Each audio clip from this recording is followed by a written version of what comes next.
Saudara pemirsa, pada kali ini kita akan membahas kondisi kerajaan Simpang pada masa lalu berdasarkan dari peta lama yang disimpan oleh Museum Australian University pada tahun 1944. Melalui peta tersebut kita akan mencoba untuk merekonstruksi bagaimana wilayah kerajaan Simpang pada masa itu berdasarkan dari keterangan dan penanda di dalam peta tersebut.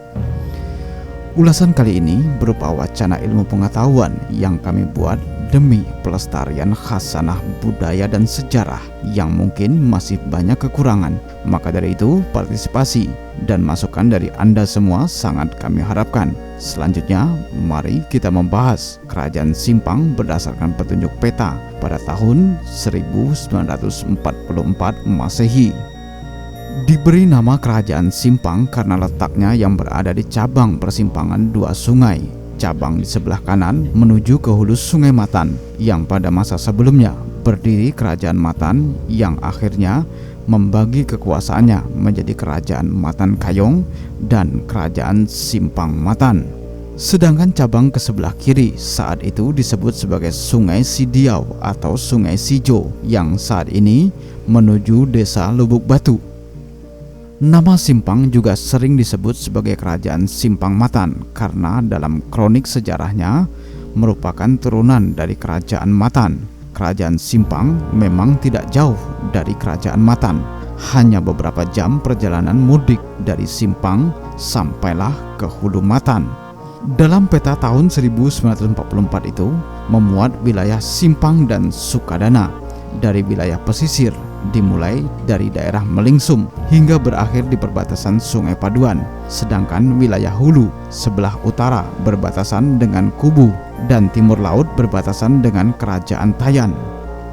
Dalam peta wilayah Simpang pada masa lalu, kita akan coba menyusuri sepanjang Sungai Simpang, di mana dalam penanda peta tersebut terdapat beberapa keterangan, baik nama tempat ataupun penanda yang lain. Terlebih dahulu kita akan mencoba mengenali tanda tersebut melewati keterangan peta yang ada di bawahnya. Di antaranya adalah penanda garis merah tebal adalah jalan utama, garis merah tipis adalah jalan alternatif, jalan kuda, jalan yang sedang dibangun, dan lain-lain. Dalam keterangan peta juga terdapat penanda pemukiman masyarakat yang ditandai dengan bentuk kotak hitam dan putih yang dihuni oleh masyarakat Melayu dan etnis Tionghoa. Dan juga keterangan-keterangan lain seperti hutan, kebun, lahan pertanian, dan nama-nama tempat umum, serta kantor-kantor dan lainnya. Sedangkan kode-kode pada peta seperti kode AS, GH, PH, BT, KG, BTG, MC, dan lain-lain juga dijelaskan dalam kamus kata-kata sukar dalam peta tersebut. Dengan demikian akan lebih mudah bagi kita mengidentifikasi nama-nama tempat serta wilayah pada masa itu. Terlebih dahulu kita akan membandingkan peta pada tahun 1944 dengan peta Google Map pada tahun 2020. Mari kita bandingkan dan lihat secara seksama.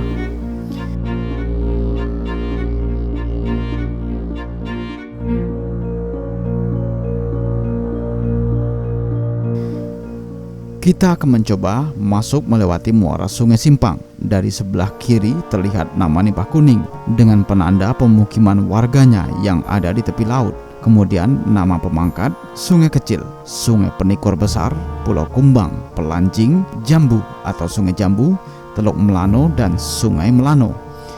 Yang menarik adalah setiap nama tempat tersebut rata-rata selalu diakhiri dengan kode M. Kode M dimaksud di sini seperti yang ada dalam keterangan peta adalah untuk mengindikasikan perkampungan suku, yakni seperti Melayu yang ditandai dengan huruf M jika Dayak adalah D dan Cina adalah C.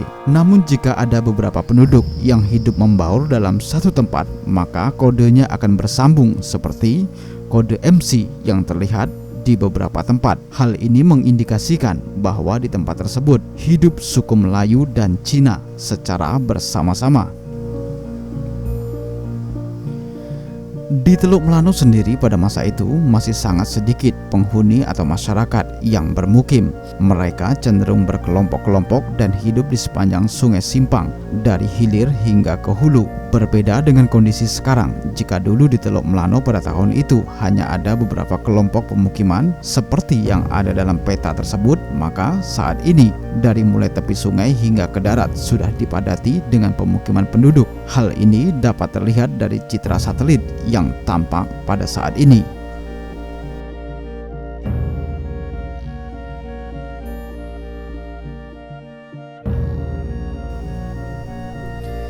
Sedangkan di sebelah kanan muara Sungai Simpang pada masa dahulu terdapat nama dalam peta, yakni Sungai Ranto Panjang. Namun saat George Muller masuk ke sungai tersebut pada tahun 1822, ia masih menyebutnya sebagai Sungai Melija atau Mulia. Diduga karena pergeseran peradaban sehingga nama sungai tersebut berubah mengikuti nama tempat.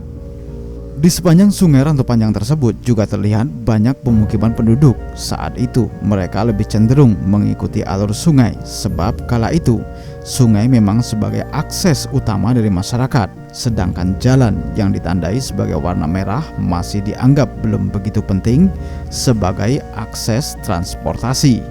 Nama-nama tempat di sekitar Sungai Ranto Panjang yang ada dalam peta tersebut adalah Dungun Karu, Kuala Melija, Teluk Berkat, Sungai Lalau, Mentubang, dan seterusnya.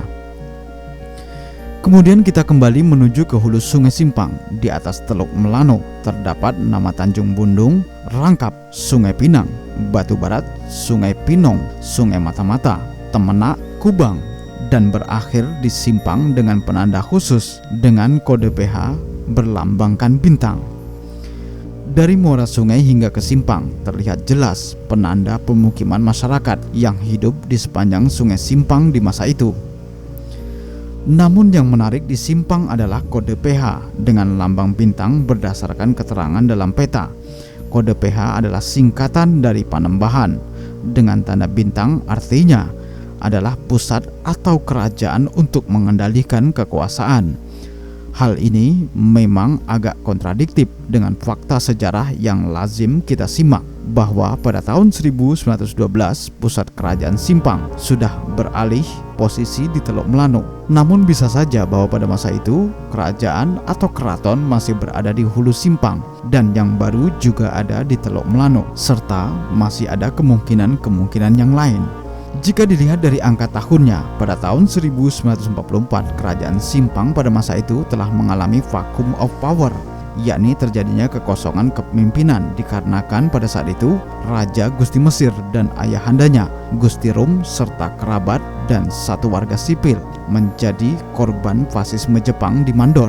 Sebagai pengganti sementara saat itu adalah Gusti Mahmud, yakni seorang mantri tani yang menggantikan raja untuk sementara sambil menunggu putra mahkota dari Gusti Mesir yang saat itu masih belum dewasa. Kita kembali pada peta. Di dekat Keraton Simpang di hulu terdapat kode AS. Memang secara spesifik di dalam keterangan peta tidak disebutkan secara langsung secara bersamaan, akan tetapi dari gabungan kata kode A dan S dapat diartikan bahwa AS adalah penanda dari kantor asisten residen. Hal ini sama dengan apa yang ada di Sukadana, kode AS dekat dengan kode PH yang berarti Panembahan, dan kode GH yang berarti Gazeber atau kantor Belanda yang juga tidak jauh dari beberapa kode tersebut. Namun kode AS di sini perlu ditelusuri lebih lanjut melewati riset di lapangan atau literatur yang lainnya. Jika kita ke arah hulu Kematan akan bertemu dengan nama-nama tempat yang lain. Sebagian besar nama tersebut saat ini sudah banyak tidak dipakai lagi. Namun setidaknya dari peta Simpang pada tahun 1944 kita sudah dapat membayangkan seperti apa masa lalu di kerajaan Simpang pada masa itu. Jika kita melihat data yang disajikan oleh Von de Wall yang datang pada tahun 1895 mengenai perdagangan yang ada di kerajaan Simpang dan Matan pada saat itu, terlihat jelas bahwa perdagangan yang dilakukan saat itu memiliki bobot yang bukan kaleng-kaleng. Artinya perdagangan yang mereka lakukan di masa itu memiliki hubungan yang sangat luas dari mulai pulau di Nusantara hingga ke mancanegara.